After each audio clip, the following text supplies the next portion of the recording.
Эмне деген теңсиз заман чын дилинен иштеп жаткан Алым Кадырбек Шаналиевке сөгүш, ал эми учуна чыккан ууру деп эл өзүндө жүргөн Акылбек Жапаровго даңк. Бул бийликтин эң чоң катасы 30 жылдан бери бардык президенттер менен иштешип, баарын тыга турган жерине тыккан. Өзү болсо өлкөдөгү 3 бай адамдардын бири болуп, ошол эле заматта аппак таптаза болуп чыга келген, ушул ичинен бышкан пысмык Акылбек Жапаровду кызматта алып жүргөнү.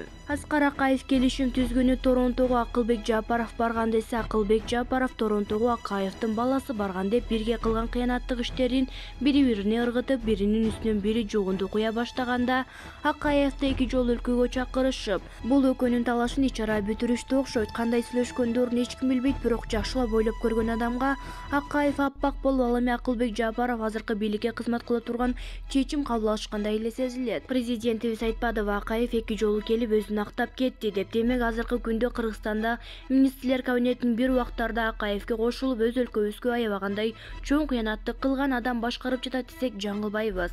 Бул адамдын учуна чыккан ууру дешип эл арасында бекерин айтып жүрүшпөсө керек. Ушундан кийин азыркы бийликтин бир тыйын жебей таза иштейм деген убадасынан ишенсек болобу? Акылбек Жапаров кызматынан кетип, кылган иштери текшерилсин, антпегенде азыркы бийликке көлөкө түшүрө берет, деп Шамурза Бөрүкулов өзүнүн Facebook баракчасына жазды.